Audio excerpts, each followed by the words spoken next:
And I think we've been working with Bold Metrics for a few months now, and I think there's still some learnings to have on the back end for us. But, our inclination was that we could help customers feel more confident in their purchase. And I think we'll probably talk about this in a few minutes, but the onboarding process was pretty straightforward for us. We provided size charts, which we already had, and lined up our products with those size charts. And that provides a baseline for the data that Bold Metrics uses to provide recommendations. And so, we had that as a starting point. That's kind of where you jump off with the initial recommendations based on, again, the AI that the Bold Metrics team is much smarter than I am, and they've been able to figure out and can make it kind of fit each brand. But once that happens, we'll continue to see we're providing our returns data as well to Bold Metrics, and that's part of the continuous learning aspect that we've talked about. Is that they're going to be able to do better tie back that says this customer, and again, none of it's personal, but this customer put in their measurements. These are what they are. They purchased this item and then they returned it for this reason. And so that'll help us get better with the recommendations we're making to customers long term, ultimately with the hope of getting customers very confident in pressing the checkout button, and then at the same time minimizing the number of returns that come back due to fit.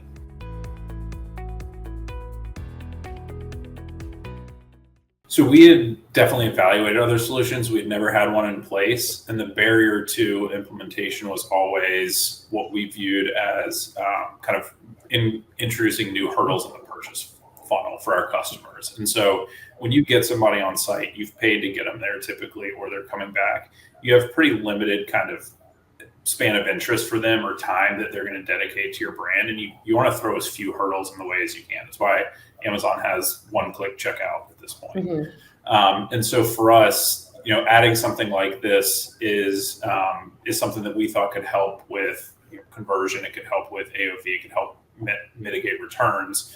But it also had some risk, any type of fit technology, with being another hurdle in the purchase funnel. And so when we had looked at other platforms before, it always felt like the trade-off in terms of benefit we were going to get were not going to offset the number of customers we would lose through the purchase funnel by asking them to take additional steps. So I think what really stood out with Bold Metrics was the simplicity of the questions. And so if you saw what Jeff went through at the beginning, it's 4 questions. It's things off the top of your head. Mm-hmm. And it's things that are easy and don't feel too personal to input. And so with doing those and getting an output for a suggested size, the tech integration of automatically selecting that size on your product page, and then the quick add to cart, it became something for us that we actually viewed as a conversion optimizer, not something that would stand in the way. The other thing I would note is that we're a relatively young brand. We don't have a ton of awareness. A lot of times with people on our website, and especially if they're interacting with the smart size chart, they've never bought from us before.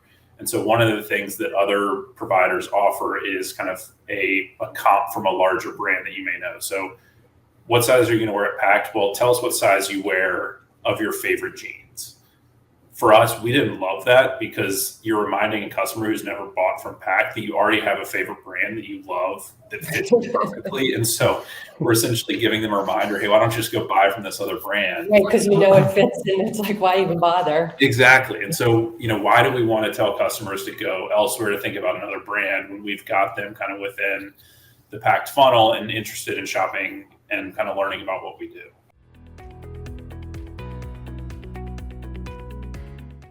I haven't yet gotten to the returns component, but I can talk a little bit to conversion and AOV. And so we've seen that conversion rate for customers who interact with the smart size chart is about 20% higher than conversion rate for customers who don't. And so that's the confidence in the customer experience that Jeff was talking about, where you can help them understand or be more confident that this size is right for them because they've, again, provided basic body measurements and gotten a clear recommendation. So I think that's the first piece. And then the second one is AOV, and that's up a little more than 25% for customers who interact with it. And so I think that goes to, again, the confidence and the willingness to build a basket after you feel like you've found a solid size recommendation. we should Right. see. I'm sorry, go on. We should see more information on the returns in the coming months, Yeah. and that's one that is, based on what we're seeing, would be a cherry on top. But I think the impact to conversion is one that we feel has been meaningful and returned already.